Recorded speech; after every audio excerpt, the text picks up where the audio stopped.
I think what's really important for us to think about in relation to gender-based violence and Gypsy, Roma and Traveller communities, and underlying reasons that give rise to it, that the underlying reasons are the same as they are for, every other group of women who suffer gender-based violence, and that's patriarchy. And I think it's really important that we state very clearly that this is not an ethnicity problem. This is a problem based in patriarchy. And I think that's really important to reinforce that, because, we once we start, I think, framing it as an ethnicity issue, that becomes problematic in and of itself.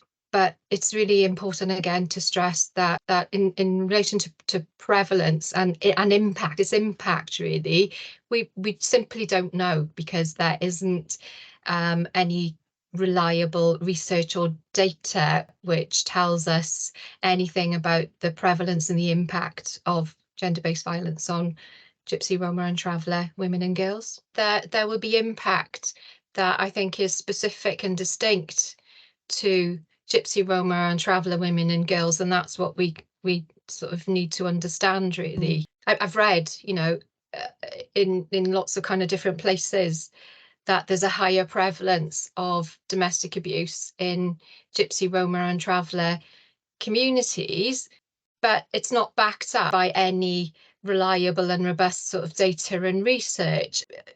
One of the questions I ask myself, is there a level of kind of stereotype and anti-Gypsyism behind those kinds of statements? Because, like I said, they're not rooted in any sort of empirical and robust data and research. I think there are a number of ways in which Gypsy, Roma and Traveller communities can be better supported to prevent and minimise the incidence of gender-based violence. So one of the ways is through education, and education of boys and young men and girls, education which starts at school. So there's that education which takes place outside of the home, but also I think that education which happens within families as well. We've talked about gender-based violence being located within the patriarchy, and it's really important that that there are male role models within communities who will call it out.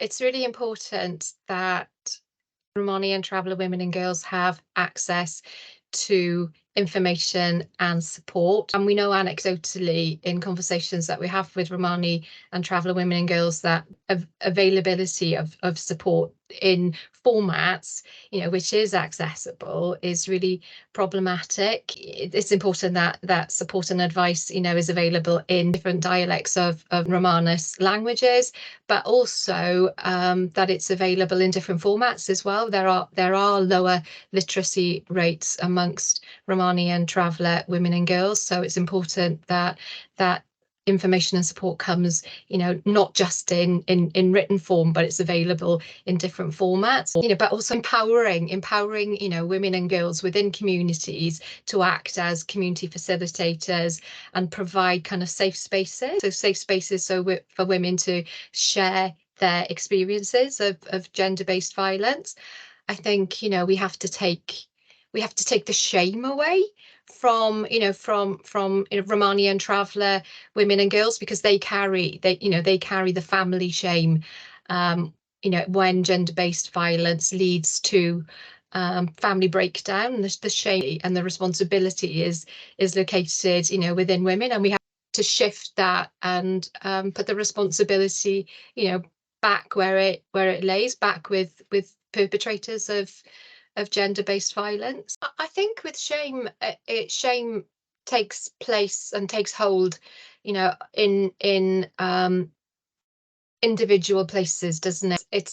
It's carried within, and it doesn't kind of come out into the light. And I think that's part of the kind of corrosive and deep nature of shame is we carry it on an individual level, and I think if we create safe spaces which are are culturally appropriate, and there are women leaders, women facilitators who can hold those safe spaces, then I think, women will feel confident, women and girls will feel confident to bring that shame, from within, and kind of let it out. And I think once women start to share their experiences and the feelings of shame and the impact of shame, once women start to realize, well, actually, I haven't shared this, and this is how I feel, and I thought it was only me, but actually you feel that way too, and you feel that way too.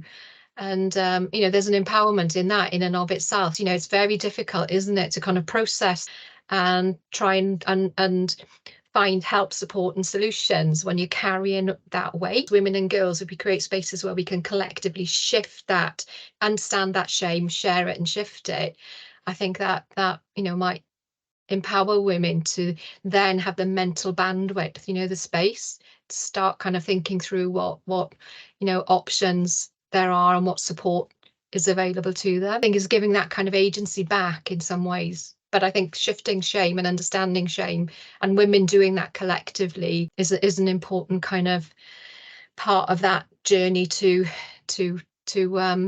autonomy and empowerment for women and girls.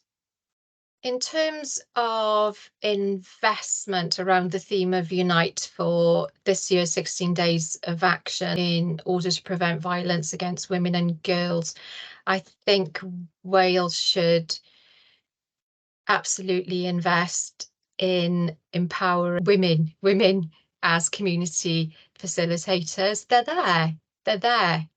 Give them more tools. Give them more tools to be even better in roles that they're already fulfilling.